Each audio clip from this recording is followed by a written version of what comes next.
بسم الله الرحمن الرحيم نحمده ونصلي على رسوله الكريم أما بعد فأعوذ بالله من الشيطان الرجيم بسم الله الرحمن الرحيم يا أيها الذين آمنوا كتب عليكم الصيام كما كتب على الذين من قبلكم لعلكم تتقون. محترم سامعین اکرام اور حضرات اساتذہ اکرام اور تمام علماء اکرام، میں نے آپ لوگوں کے سامنے جو عنوان ترتیب دینا چاہتا ہوں وہ فضیلت روزہ ہے. امید ہے کہ آپ لوگ بندہ کے حوصلہ کو افزائی کریں گے اور ساتھ ہی ساتھ جو اس میں غلطی ہوگی اس کے درگزر فرمائیں گے. بندہ آپ کے لیے بہت ممنون اور مشکور ہوگا. خطبہ کے بعد میں نے جس آیت کریمہ کی تلاوت کی ہے اس کے ترجمہ یہ ہے کہ آئے ایمان والو، تمہارے اوپر رمضان کے روزے فرض کیے گئے ہیں جس طرح تم سے پہلے لوگ پر فرض کیے گئے تھے تاکہ تم متقی اور پرہیزگار بن جاؤ. مطلب یہ ہے کہ روزہ صرف امت محمدیہ ہی پر فرض نہیں کیا گیا بلکہ پہلے امتوں پر بھی فرض کیا گیا تھا.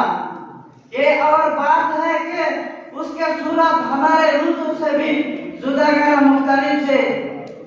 جیسا کہ کتابوں میں مذکور ہے کہ حضرت آدم علیہ السلام ہر مہینے کی 13 14 15 کو روزہ رکھتے تھے.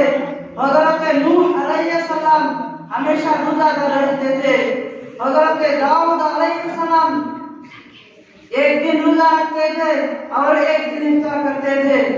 حضرات، اس آیت کریمہ سے یہ بھی معلوم ہوتا ہے کہ روزہ کو اللہ تعالیٰ نے اس لیے فرض کیا گیا کہ مسلمان پرہیزگار بنے اور اس کے اندر تقوی کی صفت پیدا ہو سکے. تقوی نام ہے دل کی اس کیفیت کا جس کا حاصل ہو جانے کے بعد دل کو گناہوں سے جھجک معلوم ہونے لگتے ہیں اور نیک کاموں کی طرف بے پناہ اور شوق اور بےتابانہ طرف پیدا ہوتی ہے. روزہ کا مقصود صرف یہ ہے کہ انسان کے اندر خدا ترسی کے قوت کو مضبوط اور مستحکم کر دیا جائے جس کے باعث انسان اپنے نفس پر قابو پا لے اور اللہ تعالیٰ کے حکم کے عزت اور عظمت کو اس کے دل میں ایسے رچ بس جاتے کہ کوئی غلط جذبہ اس پر غالب نہ آئے. اور یہ ظاہر ہے کہ ایک مسلمان جب اللہ تعالیٰ کے حکم کے وجہ سے حرام ناجائز اور گندا عادتوں کو چھوڑ دے گا تو پھر ان کے اندر ان امروں کی ارتکاب اور جرأت و ہمت پیدا نہ ہو سکے گی. اور اسی اخلاقی کے برتری کو ہم تقویٰ کہتے ہیں. میں ان چند باتوں پر اپنی تقریر ختم کرنا چاہتا ہوں. باقی دعوانا الحمدللہ رب العالمین.